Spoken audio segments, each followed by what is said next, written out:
Olá, meus amigos que estão aqui presentes. Eu sou a Mônica Queiroz, sou professora de Direito Civil aqui do curso Prolabore.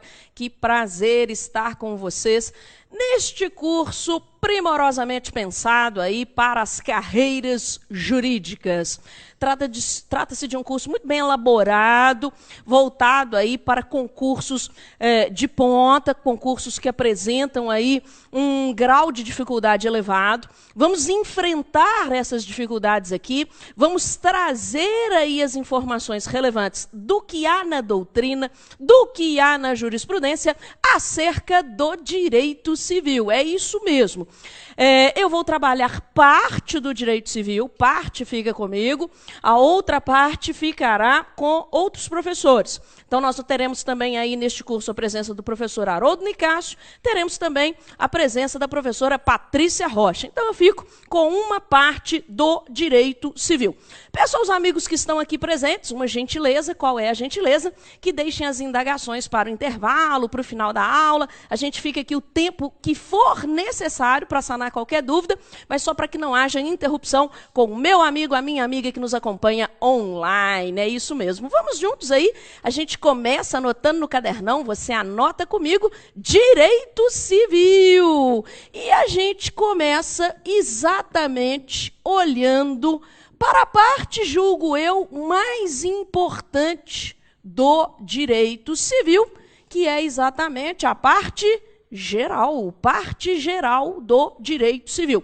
Eu costumo dizer que quem conhece bem a parte geral do direito civil trabalha todo o resto do direito civil com muita tranquilidade. É isso mesmo.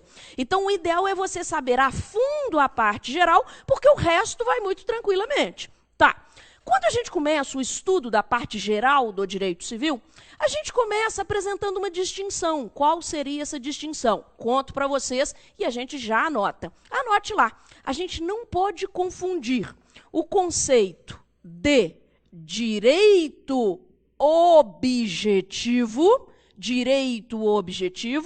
com direito subjetivo. Então, veja comigo que a gente não pode confundir esses dois conceitos. O direito objetivo não se confunde com o direito subjetivo. É isso mesmo. Mas o que seria exatamente o direito objetivo? Vamos anotar? Vamos juntos. Direito objetivo, você pode anotar, é o complexo de normas, anote lá, direito objetivo é o complexo de normas regulador das relações. Direito objetivo, repito, é o complexo de normas regulador das relações com fixação em abstrato. Ponto, repito. Direito objetivo é o complexo de normas regulador das relações com fixação em abstrato. Ponto final. Como assim, professora? Explico. Quando você pega, por exemplo, o seu vade-mecum, quando você pega qualquer lei, se você abre ali um artigo aleatoriamente, você há de concluir que você está no mundo do direito objetivo. É isso mesmo. Você tem ali o quê? Uma regra fixada abstratamente. Um exemplo. Vou pegar meu Código Civil aqui, estou abrindo meu Código Civil, caí no artigo 186. Peguei um artigo aleatório do Código Civil, o artigo 186. E o que o artigo 186 ele me conta? Ele me conta, o artigo 186 do Código Civil, estou dando um exemplo, que todo aquele que dolosa ou culposamente causar dano a outrem, ainda que exclusivamente moral, terá praticado ato ilícito. O que é isso? Isso é uma regra que foi fixada em abstrato. Isso é direito objetivo. Tudo bem? Tá. Mas onde que eu vou chegar com você? Vamos imaginar que eu pego meu carro aqui na porta do curso, venha um maluco na contramão e paf! Bata no meu carro. O que acabou de acontecer nesse momento? A gente que estava no mundo do direito objetivo, a gente acabou de ir para o mundo do direito subjetivo. Então, o que é o direito subjetivo? Anote no seu cadernão. Direito subjetivo é a projeção, pode colocar assim, direito subjetivo é a projeção ou Manifestação, repito, direito subjetivo é a projeção ou manifestação individual da norma. Direito subjetivo é a projeção ou manifestação individual da norma. Ponto final. Então, compreenda comigo, harmonize na sua cabeça essas duas noções. Direito objetivo é quando você está ali dentro da lei.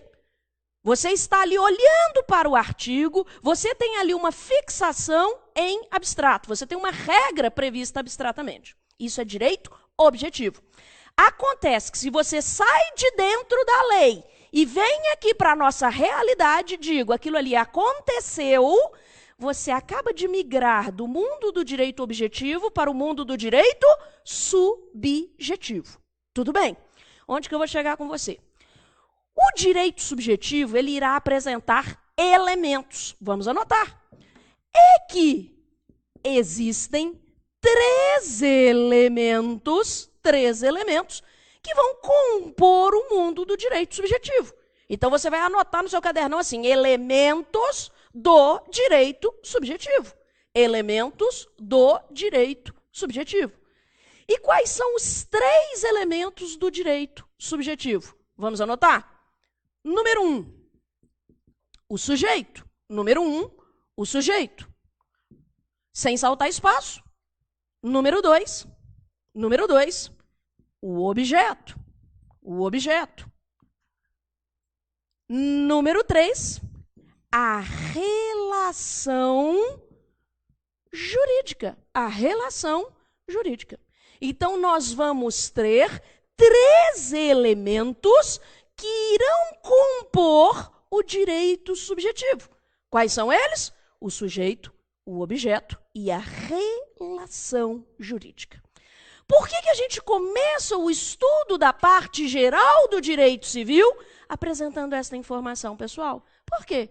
Porque estudar a parte geral do direito civil, que é a parte mais importante do direito civil, é exatamente estudar esses três pontos aqui. O sujeito, o objeto e a relação jurídica. Veja comigo, a parte geral no Código Civil começa ali a partir do artigo 1º. A partir do artigo 1º, o que você tem? Você tem um sujeito. Você vai bater um papo ali com a lei sobre pessoa natural e pessoa jurídica. Aí depois, caminhando, artigo 1º, 2º, 3º, 78, 79, você chega no 79. No 79, o que a lei cuida? O que o Código Civil cuida? Ele cuida dos bens, que é o objeto do direito subjetivo. E aí depois você vai caminhando ali, 79, 80, 81, chega no 100, 103, 104. No 104 você cai ali no estudo dos fatos jurídicos, que é um estudo afeto à relação jurídica. Então, por isso que eu começo situando vocês o seguinte, olha, se nós vamos estudar a parte geral do direito civil, nós vamos estudar isso aqui, o sujeito, o objeto e a relação jurídica. Comecemos pelo início. Vamos trabalhar o sujeito. Esse é o título que você coloca no seu cadernão. Olha aqui que coisa mais bacana. Você coloca lá, sujeito. É isso mesmo. Mas quem é o sujeito? Nós vamos ficar várias aulas falando do sujeito do direito subjetivo. Sujeito. Sujeito, você vai anotar, é o titular, sujeito, é o titular do direito subjetivo. Sujeito é o titular do direito subjetivo. Esse sujeito, que é o titular do direito subjetivo, você sabe muito bem, ele poderá ser uma pessoa natural ou uma pessoa jurídica. Esse sujeito poderá ser uma pessoa natural ou uma pessoa jurídica. O que nós vamos estudar inicialmente? Claro, vamos trabalhar as duas pessoas com muita calma. Vamos começar olhando só para a pessoa natural. Olha lá para a pessoa natural. Esse é o título que você coloca no cadernão. E a gente começa buscando um conceito para a pessoa natural. Vamos juntos. Pessoa natural, você pode anotar, é o ser humano. Coloca assim, bem simples. Pessoa natural é o ser humano. Digo-lhes mais. É o ser humano, independentemente, pessoa natural é o ser humano, independentemente de qualquer adjetivação. Pessoa natural é o ser humano, independentemente de qualquer adjetivação. Quando eu te digo que pessoa natural é o ser humano, independentemente de qualquer adjetivação, eu estou destacando. É o ser humano, independentemente de qualquer adjetivo. Independentemente de sexo, de idade, de raça, de religião, de qualquer adjetivo. Pessoa natural é o ser humano, pronto, acabou. Essa é a ideia da pessoa natural. Tudo bem.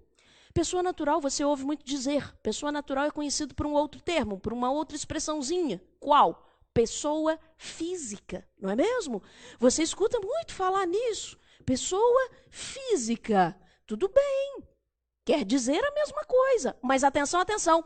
Se você pretende concurso aí do Ministério Público, se você pretende concurso, magistratura, procuradorias, defensoria, você não vai usar a expressão pessoa física mais.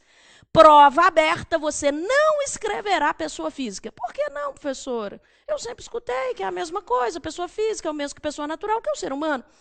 Tudo bem, mas a tendência atual do direito civil é exatamente no sentido da despatrimonialização.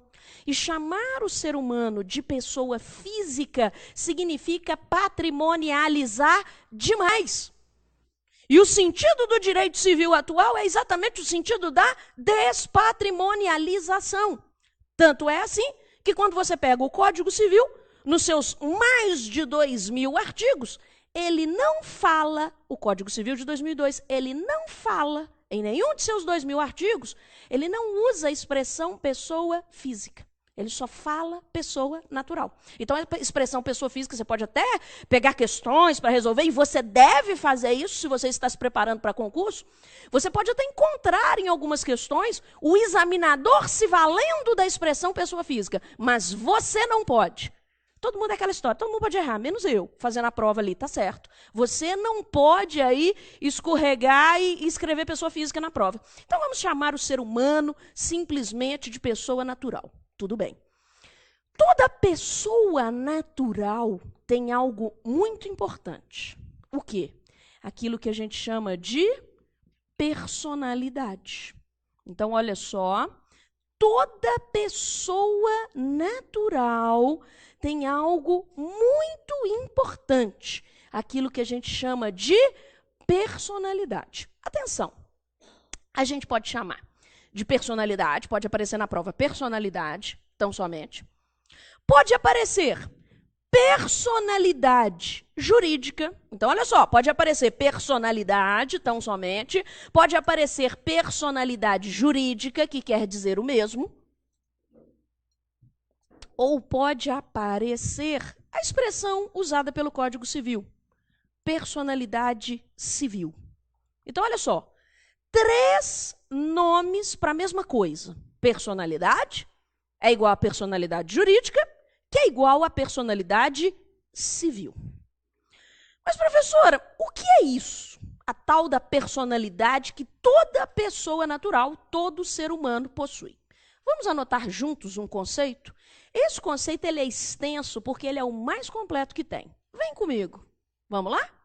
Personalidade é a aptidão genérica, personalidade é a aptidão genérica reconhecida. Personalidade é a aptidão genérica reconhecida a toda e qualquer pessoa. Personalidade é a aptidão genérica reconhecida a toda e qualquer pessoa,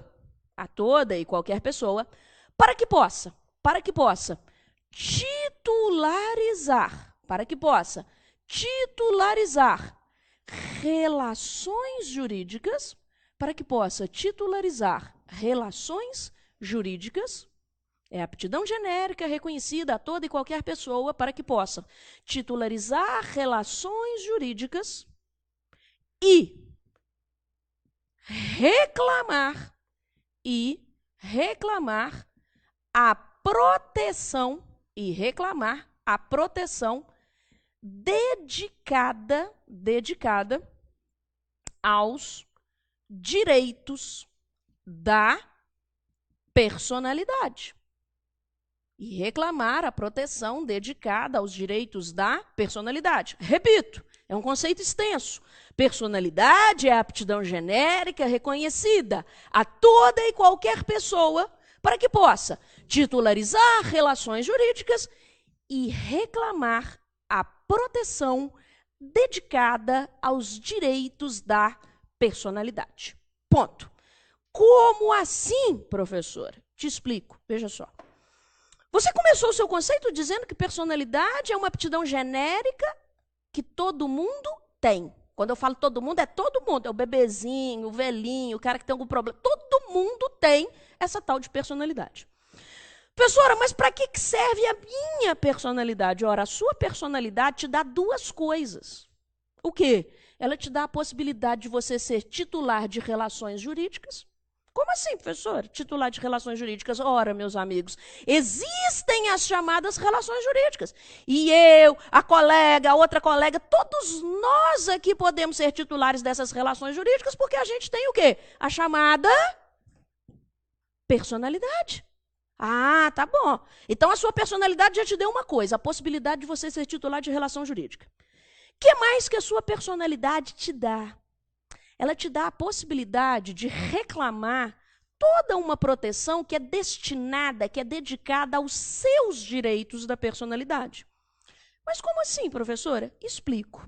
Vocês não podem confundir, olha só, atenção, direitos da personalidade com a própria personalidade. Isso apareceu numa prova da magistratura do Paraná. Você não pode confundir direitos da personalidade é uma coisa, personalidade é outra. Ah, é, professora? O que são direitos da personalidade? Um conceitozinho simples sobre os direitos da personalidade. Puxa uma setinha aí e anota. Direitos da personalidade são aqueles direitos aos nossos atributos fundamentais. Repito. Conceito bem simples. Direitos da personalidade são aqueles direitos aos nossos atributos fundamentais. Como assim, aqueles direitos aos nossos atributos fundamentais? Tudo aquilo que é muito importante para você, você chama de direito da personalidade. Como assim? Sua honra é importante? Claro, professora. Honra é direito da personalidade. Você pode colocar aí como exemplo. Honra. Privacidade. Honra. Privacidade. Intimidade, honra, privacidade, intimidade. Honra, privacidade, intimidade, imagem, etc, etc, etc. Onde que eu quero chegar? Claro que nós vamos ter uma aula só para falar disso, dos direitos da personalidade. A gente vai bater um papo aqui longuíssimo sobre os direitos da personalidade. Mas nesse momento já me antecipei, já te contei o conceito, já te passei uma noção ainda que pálida acerca dos direitos da personalidade. Para quê? Para que você compreenda o próprio conceito de personalidade. Como assim, professora? Entenda comigo. É em virtude da sua personalidade que você pode reclamar toda uma proteção que é destinada aos seus direitos da personalidade. Imagine o seguinte exemplo. Imagine que a gente encerre a aula agora e a gente vá para casa. Chegando em casa, a gente liga a televisão e estão lá divulgando a imagem da gente sem a gente ter autorizado. Puxa, estão passando a minha imagem, eu não autorizei aquilo ali. Eu te pergunto, eu posso reclamar? Claro que pode, professora. É óbvio que você pode reclamar. Você pode reclamar a famosa reparação pelo dano moral sofrido. Sim, eu posso reclamar e você tem essa noção perfeitamente. Mas vem além comigo. Por que eu posso reclamar essa proteção a um direito da personalidade meu que foi violado? Porque eu tenho, antes de tudo, algo que é muito maior, que é a minha própria personalidade. Vamos resumir esse papo de personalidade? Veja comigo. Personalidade, como é que você anotou? Primeiro, é algo que todo mundo tem. E para que serve? Para duas coisas. Primeiro, para eu poder ser titular de relação jurídica e para eu poder reclamar toda uma proteção que é destinada aos meus direitos da personalidade. Os direitos da personalidade, no Código Civil de 2002, ocupam todo um capítulo.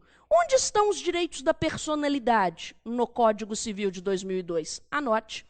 A partir do artigo 11 até o artigo 21. Do 11 ao 21. Claro, como disse, nós vamos trabalhar especificamente os direitos da personalidade numa aula destinada apenas aos direitos da personalidade. Ótimo.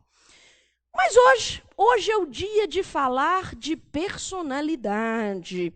E você que já sabe quem é a pessoa natural, que é o ser humano, você que já sabe que todo ser humano, toda pessoa natural tem algo muito importante, que é a tal da personalidade. Você que tem um conceito de personalidade aí no seu cadernão, a pergunta que a gente formula nesse momento é, coloque no cadernão, quando é que se dá o início da personalidade da pessoa natural? Quando que começa a personalidade da pessoa natural? Eis um grande tema que sempre foi cobrado nos concursos de ponta e um tema que sempre atormentou a doutrina no nosso país. Ora, eu sei que todo mundo tem personalidade, mas quando que começa a personalidade daquela pessoa? Essa é a pergunta. Existem várias teorias para responder essa pergunta. Para uma prova de concurso, você deve levar aí para a prova que você pretende pelo menos 3 teorias. As 3 que eu vou colocar aqui no quadro. Vamos juntos? Início da personalidade da pessoa natural, primeira teoria. Eis que chega para a gente a chamada teoria natalista. Teoria natalista. Capitaneando a teoria natalista, nós vamos encontrar os autores clássicos. Os autores clássicos, por exemplo, o Silvio Rodrigues. Eu fiz toda a minha graduação pelo Código Civil Velho. Eu estudei, ainda tinha o Código Civil Velho, toda a minha graduação foi com o Código Civil Velho. E tinha um livro que eu achava muito didático na época, e ainda é um livro bastante didático, que é do grande Silvio Rodrigues. E o Silvio Rodrigues, ele é um defensor do natalismo. Ele sempre foi defensor do natalismo. E o que o Silvio Rodrigues diz na sua obra? O que a teoria natalista diz para a gente? O nome já fala tudo, né? Anote. Para essa teoria, a personalidade se inicia, para essa teoria, a personalidade se inicia do nascimento com vida. A personalidade se inicia do nascimento com vida. Como assim, professora? A pergunta é, basta nascer e nascer com vida. A partir do momento em que se nasce com vida, você adquiriu personalidade para aqueles que são natalistas. Mas vem cá, o que seria nascer? Vamos além. Além disso, quando que se opera a vida? Vamos anotar um conceitozinho simples? Anote. O nascimento ocorre, pode anotar lá. O nascimento ocorre com a separação do ventre materno. O nascimento ocorre com a separação do ventre materno. Ponto final. Veja, saiu de dentro da barriguinha da mãe, você diz que nasceu. Professora, precisa cortar o cordão umbilical? Não necessariamente. Independentemente do corte do cordão umbilical, se foi separado do ventre materno, você diz que já se operou um nascimento. Então, separou, saiu de dentro da barriguinha da mãe, pronto, nasceu. Mas veja, não basta o nascimento. Exige-se mais do que isso. Exige-se a vida. E a pergunta é, quando que acontece a vida? Vamos anotar? Anote lá. A vida ocorre com a primeira respiração, com a primeira troca oxicarbônica.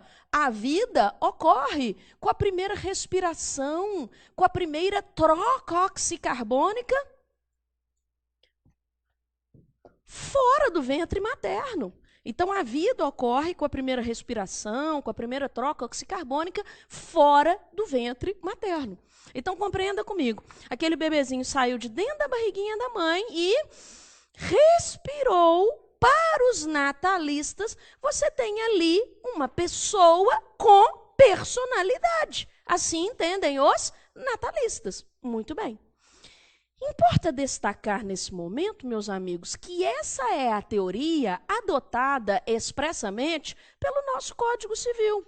Quando a gente pega o nosso Código Civil, lá no artigo 2º, em sua primeira metade, em sua primeira parte, qual é a informação que está lá? A primeira parte, a primeira metade do artigo 2º, nos diz que a personalidade civil da pessoa natural começa do nascimento com vida.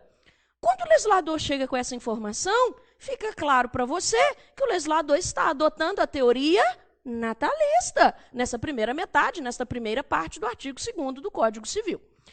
Mas vamos além. Nesse momento, eu quero que você tenha uma observação no seu cadernão, OBS no cadernão, OBS número 1, porque nós vamos formular várias a partir de agora. Alguns detalhes interessantes afeto ao tema. Venha comigo. Primeira coisa que a gente deve se lembrar, e já eu dito, só raciocínio. O legislador está exigindo apenas esses dois requisitos, nascer e nascer com vida. Você está percebendo que o legislador ele não está exigindo nenhum outro requisito a mais. Por exemplo, o legislador ele não exige tempo de nascido. Ah, mas peraí, tem que nascer, respirar e tem que ver se dura aí 24 horas. Não. O legislador não está exigindo tempo de nascido. O legislador não está exigindo viabilidade de vida. Ah, nós temos que ver se essa vida é viável, se vai ficar vivo mesmo, se vai morrer logo. Não, o legislador não exige viabilidade de vida, já dito tudo isso para você. O legislador, ele não exige sequer forma humana. Não, professora, não. Ainda que tenha saído de dentro daquele ventre materno uma criatura monstruosa, você diz que é uma pessoa e que adquiriu o quê? Personalidade, a partir do nascimento com vida. Então, é essa observação que eu quero que você anote no cadernão, OBS número 1. Não se exige qualquer outro requisito. Não se exige qualquer outro requisito. Não foi exigido tempo de nascido. Não se exige qualquer outro requisito. Não foi exigido tempo de nascido, vírgula, viabilidade de vida,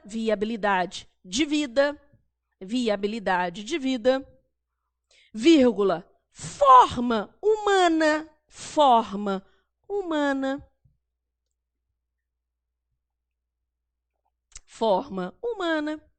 E para concluir, você anota que nem se exige registro. Coloque isso no seu cadernão. Não foi exigido registro. A lei simplesmente fala, adquire-se a personalidade civil do nascimento com vida. E não do nascimento com vida após o registro. Não foi exigido aí registro. Onde que eu quero chegar? Dentro dessa mesma observação número 1, você vai olhar para o registro. Porque, veja, o registro não foi exigido para que aquela pessoa adquirisse o quê? Personalidade. Mas a pergunta é, então, qual é o papel do registro? Um ponto importante da matéria, qual é o papel do registro da pessoa natural? Porque, vejam comigo, isso aqui aconteceu com todos nós aqui. Eu nasci, olha o que aconteceu comigo. Aconteceu com você também. Eu nasci, meu pai foi lá na maternidade em que eu nasci, pegou uma declaração da maternidade de que eu havia nascido com vida, e aí meu pai pegou essa declaração, foi até um cartório e promoveu o meu o quê? Registro. A questão é, não foi o meu registro que me deu personalidade. O que me deu personalidade foi nascer com vida, para os natalistas. Mas, professora, então para que serve o registro da pessoa natural? O registro da pessoa natural, você anota, ele é meramente declaratório, ele não constitui nada. O registro da pessoa natural é meramente declaratório. assim ele é meramente declaratório? Ele apenas declara que aos tantos dias do ano tal, do mês tal, aquela criaturazinha nasceu com vida. Filho do fulano, da Beltrana, nasceu com vida. Ele apenas declara algo que já aconteceu. Então, às vezes, aparece em prova, né, um problema todo elaborado, que fulano mora no interior do interior do interior e que ele não havia sido registrado. Ele não havia sido registrado. Fulano de tal, mora em tal lugar assim, assim, assado. Em virtude da precariedade da vida dele, ele não tem um registro civil. E aí vem lá nas assertivas algo que indique que ele não tem personalidade. Você jamais vai marcar isso. É claro que ele tem personalidade. Se você pega o artigo 2º do Código Civil, ele adquiriu personalidade do nascimento com vida. Por quê? Porque o registro, claro que ele deve ser registrado, mas o registro é meramente o quê? Declaratório. Ele não é constitutivo. Não é ele que dá personalidade. Observação número 1 superada. Vem comigo para OBS número 2, observação número 2, observação número 2. Meus amigos, vocês não podem confundir duas figurinhas que eu vou colocar agora aqui no quadro. Quem? O neomorto não se confunde com o natimorto. O neomorto não se confunde com o natimorto. Um conceito para cada um deles. Vamos anotar? O neomorto é aquele que, nasceu, respirou e depois faleceu. Anote lá. Neomorto é aquele que nasceu, respirou e depois faleceu. Você não pode confundir o neomorto com o natimorto, porque o natimorto, anote lá, o natimorto nasceu morto. O natimorto nasceu morto. O natimorto nasceu morto. Ora, professora, mas é possível nascer morto? Claro que sim. O nascimento não é a separação do ventre materno? Pois bem, houve a separação do ventre materno, mas não se operou a vida. Não chegou a respirar. Já saiu de dentro da barriguinha da mãe ali apagadinho. Eis o natimorto. Ora, mas por que neste momento da nossa aula, trabalhando a teoria natalista, a gente se lembra dessa distinção? Neomorto não se confunde com natimorto. Qual é a importância dessa distinção, pessoal? É porque, de acordo com a teoria natalista, a personalidade começa do nascimento com vida. Logo, podemos concluir que o neomorto, ainda que por um minuto, ele chegou a adquirir personalidade, ao passo que o natimorto não chegou a adquiri-la. Vamos anotar no cadernão que o neomorto chegou a adquirir personalidade. Se estamos falando da teoria natalista, o neomorto chegou a adquirir personalidade, ao passo que o natimorto não chegou a adquiri-la. O natimorto não chegou a adquiri-la. Não chegou a adquiri-la. Já foi cobrado em prova da defensoria o seguinte. O quê? Nem sobre essa questão de personalidade propriamente dita, mas já foi cobrado acerca do registro do neomorto e registro do natimorto. Veja comigo, o neomorto ele não nasceu, respirou e depois morreu? Então, o neomorto ele está sujeito a 2 registros. Anote no seu cadernão. Haverá um registro de nascimento, o neomorto haverá um registro de nascimento, e depois haverá um registro de óbito. Então, um registro de nascimento, inicialmente, e depois é feito um outro registro, o registro de óbito. Tudo bem. Professora, mas em relação ao natimorto, esse que nasceu morto. O natimorto, ele não se sujeita a 2 registros. Não. Quando a gente fala de natimorto, ele será submetido a um registro só, num livro que tem lá no cartório, que é chamado Livro C auxiliar. Livro C auxiliar. Então, é um único registro nesse livro próprio, que é o livro C auxiliar. Então, veja, não confunda. Neomorto está sujeito a 2 registros, um registro de nascimento e um registro de óbito. Já o natimorto é só um registro num livro próprio, que cuida dos natimortos, um registro no livro C auxiliar, que é um livro que tem lá no cartório. Muito bem. Além disso tudo que foi dito, essa importância de se distinguir o neomorto para o natimorto se dá no mundo do direito o quê? Sucessório. Por quê? Porque lá no mundo do direito sucessório a gente vai levar em consideração se a gente tem o neomorto ou o natimorto para fins de quê? De aquisição de herança. Mas isso deixa para o mundo das sucessões. Volta para a parte geral do direito civil. Vem comigo para OBS número 3. Observação número 3 no nosso cadernão. E na observação número 3, eu quero falar de outra figurinha que aparece muito em prova. Quem? O nascituro. É chegada a hora de a gente abordar o nascituro. Porque quem é o nascituro? Vamos anotar? Anote lá. Observação número 3, nascituro.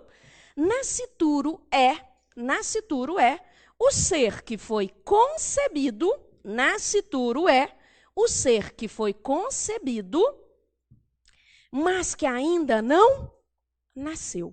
Nascituro é o ser que foi concebido, mas que ainda não nasceu. Ponto final. Veja comigo, quem é o nascituro? Ora, o nascituro é o bebezinho que está dentro da barriguinha da mãe. Eis o nascituro, claro, aquele bebezinho que está dentro da barriguinha da mãe. E por que neste momento da nossa aula a gente está se lembrando do nascituro? Ora, não é à toa, porque você tem um Código Civil que lá no seu artigo 2º, na primeira parte, ele chegou te informando que a personalidade começa do nascimento com vida. E aí é inevitável você pensar naquele bebezinho que está dentro da barriguinha da mãe. É inevitável você se lembrar do nascituro, o ser que foi concebido, mas que ainda não nasceu. Por quê? Porque como que fica a situação jurídica do nascituro? Será que ele não merece proteção? Será que ele merece proteção? E se merece proteção, é a partir de quando? O Código Civil, neste momento, depois que ele te informa que a personalidade começa do nascimento com vida, ele coloca uma vírgula aqui depois da primeira metade. E lá, naquele mesmo artigo 2º, vai dizer o seguinte: mas a lei põe a salvo. Então, olha só, na segunda metade do artigo 2º, a lei põe a salvo, desde a concepção, os direitos do nascituro. A lei põe a salvo, desde a concepção, os direitos do nascituro. Olha o que o legislador, então, está dizendo nesse artigo 2º. Ele chegou te trazendo uma informação. Qual? Olha, a personalidade começa do nascimento com vida. Ah, mas espera lá, se você estiver olhando para o nascituro, não, o nascituro também está protegido. E é desde a concepção, desde lá atrás, desde a união dos gametas, desde a concepção. Tá. Aí o que acontece? Teve autor, doutrinador, que olhou para essa redação do artigo 2º, que diz que a personalidade começa do nascimento com vida, mas a lei põe a salvo desde a concepção os direitos do nascituro, e falou o seguinte: não, peraí, vamos explicar isso melhor. É que existe uma segunda teoria para tratar do início da personalidade da pessoa natural. Qual é a segunda teoria? Anote no seu cadernão. Eis que chega, número 2, a chamada teoria da personalidade. Olha o nome da teoria.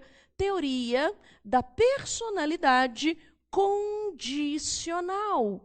Número 2, segunda teoria, teoria da personalidade condicional. O que a teoria da personalidade condicional vai nos informar? Anote no cadernão. Anote. Para essa teoria,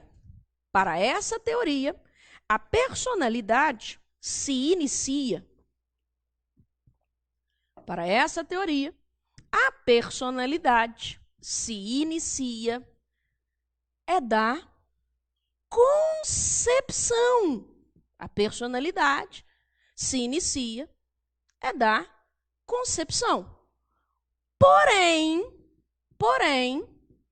Porém, ela se condiciona, está condicionada ao nascimento com vida. Então, olha o que a teoria da personalidade condicional vai dizer para a gente. Que a personalidade começa da concepção. Porém, ela está condicionada, por isso o nome, personalidade condicional, está sujeita a uma condição, ela está condicionada ao nascimento com vida. Adepto dessa teoria, o Washington de Barros. O Washington de Barros, ele é adepto da teoria da personalidade condicional. E aí chega uma outra autora muito conhecida de todo mundo, que é o quê? A professora Maria Helena Diniz. E a professora Maria Helena Diniz, se inclinando para a teoria da personalidade condicional, vai dizer o seguinte, olha, inclusive, vale destacar, você vai colocar assim, ó, para Maria Helena Diniz. Para Maria Helena Diniz. Então, a Maria Helena Diniz chega e diz o seguinte, olha, vale destacar que quando há a concepção, há uma personalidade, mas é uma personalidade formal. Aí, quando ocorre o nascimento com vida, passa a ser uma personalidade material. Então, olha a Maria Helena Diniz trabalhando essa ideia da teoria da personalidade condicional. Ela fala, ó, de fato, com a concepção surge uma personalidade. Mas nós vamos dizer que é uma personalidade formal. Porque a personalidade material mesmo vem com o nascimento com vida. Isso é um posicionamento da professora Maria Helena Diniz. E por que eu mencionei Maria Helena Diniz aqui, ora? Porque eu encontro lá nas provas da magistratura de São Paulo questões que envolvem manifestações da professora Maria Helena Diniz. Então, por isso que eu menciono esse posicionamento dela. Se cair lá pergunta sobre personalidade formal, personalidade material, isso é um posicionamento da Maria Helena Diniz. Tudo bem. Só que você está percebendo que essa teoria da personalidade condicional, ela não vai muito além, ela não esclarece muita coisa. Porque olha o que ela está te dizendo. Ela vai à frente e volta atrás. Ela diz assim, ó, começa da concepção. Mas está condicionada ao nascimento com vida. Significa que se não nascer com vida, nunca teve o quê? Personalidade. Olha só. Então, essa teoria não foi adiante. Essa teoria, volta a dizer, capitaneada aí pelo Washington de Barros. Eis que chega uma terceira teoria.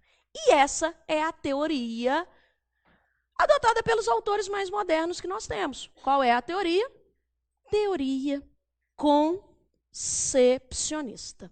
Teoria concepcionista.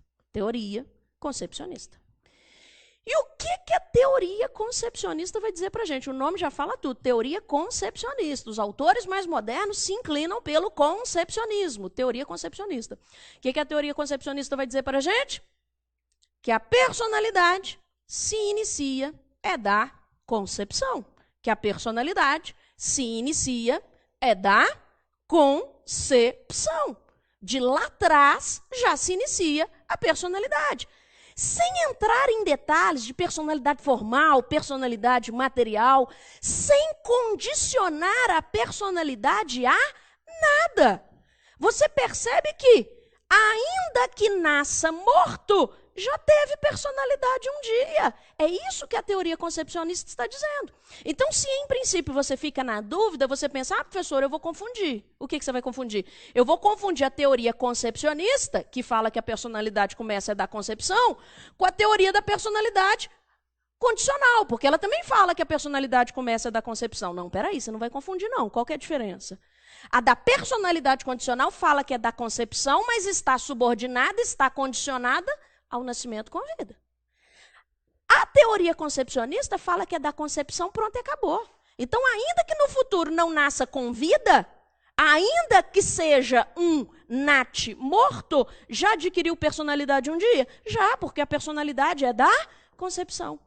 E os autores mais modernos aqui vão me lembrar do Nelson Roosevelt, Cristiano Chaves, Nelson Roosevelt, Cristiano Chaves, Silmara Quinelato, Flávio Tartucci, Pablo Stolze, todos eles são o quê? Concepcionistas. Concepcionistas. Muito bem. Então você está querendo dizer, professora, que a teoria concepcionista ela vai criticar o artigo 2º do Código Civil? Resposta: sim. Os concepcionistas, eles chegam com uma veemente crítica ao artigo 2º. Eles dizem que o artigo 2º não tinha que ter esta informação de que a personalidade começa do nascimento com vida. Pois para eles a personalidade não começa, não é do nascimento com vida. Para eles a personalidade começa, é da concepção. Então eles vão criticar, eles vão falar, a lei está errada. Professora, mas eles dizem isso de onde? De onde que eles tiram essa informação? Puxa vida, eles são muito cara de pau. Como é que eles chegam e contrariam o artigo 2º? Não é à toa, não.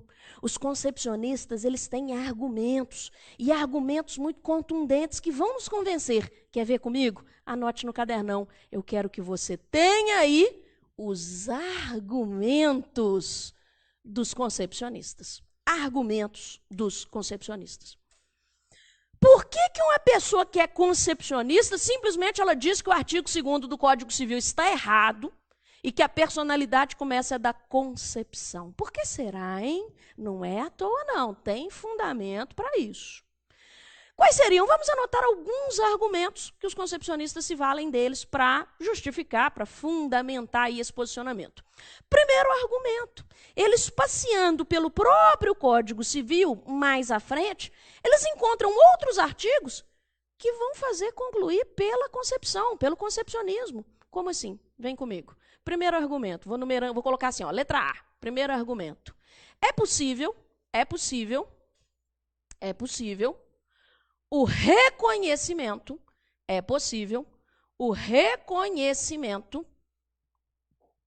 de paternidade,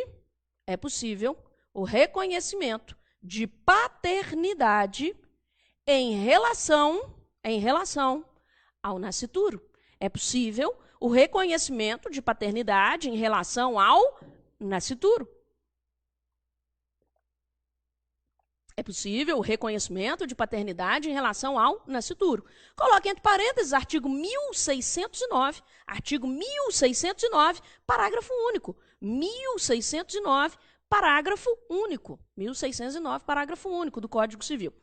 Olha o que os concepcionistas dizem. Eles leram o artigo 2º, depois foram lá para frente para um artigo lá do mundo do direito de família, esse 1609, parágrafo único, e encontraram a possibilidade de se reconhecer paternidade em relação ao nascituro, ao bebezinho que está dentro da barriguinha da mãe.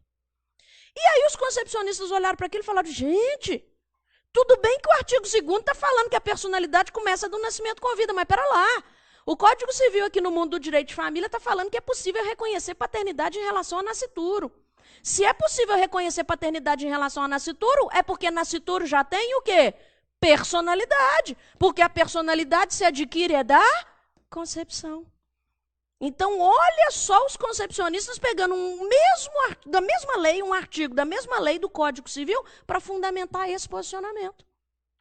Vem cá comigo. Segundo argumento. Letra B. O nascituro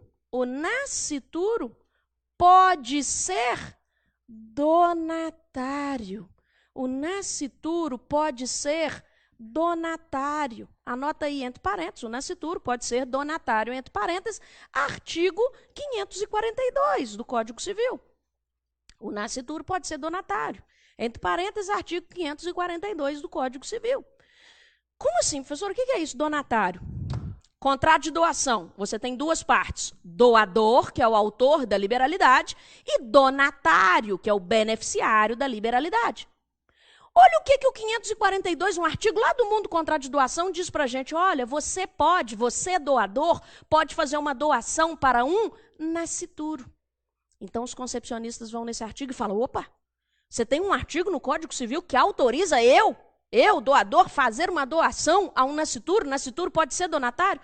Pode. Então, peraí, se nascituro pode ser donatário, é porque nascituro tem personalidade, porque a personalidade começa da concepção. Segundo argumento. Terceiro argumento aí dos concepcionistas, letra C, anote no seu cadernão, letra C. Terceiro argumento. É possível a nomeação de curador ao nascituro. É possível a nomeação de curador ao nascituro. É possível a nomeação de curador ao nascituro. Essa informação está no Código Civil, no artigo 1779. Código Civil 1779. Como assim, professor? É possível nomear curador para nascituro? Explico. Olha lá. Imagine que a mãe, a mulher que está grávida, ela que está com o bebezinho dentro da barriga dela, ela tenha sido interditada por algum motivo. Por algum motivo ela foi interditada. Claro que nós vamos estudar aí a incapacidade, essa coisa toda, mas enfim, imagina essa mulher grávida que foi interditada. Para ela, será nomeado um curador, certo? Tudo bem, um curador para essa mulher que foi interditada. E sabe o que vai acontecer também? Vai ser nomeado um curador para o bebezinho que está dentro da barriguinha dela. Vai ser nomeado um curador para o nascituro. A recomendação é que seja a mesma pessoa. O curador da mãe é curador do nascituro. Essa informação de que é possível nomeação de curador ao nascituro está no 1779. Aí os concepcionistas abrem o 1779 e falam o seguinte, ops, se é possível nomear curador a nascituro é porque nascituro tem personalidade. E a personalidade começou da concepção. Estão vendo mais um argumento de que eles se valem? Vem comigo para um quarto argumento, ainda dentro do Código Civil. O nascituro tem legitimidade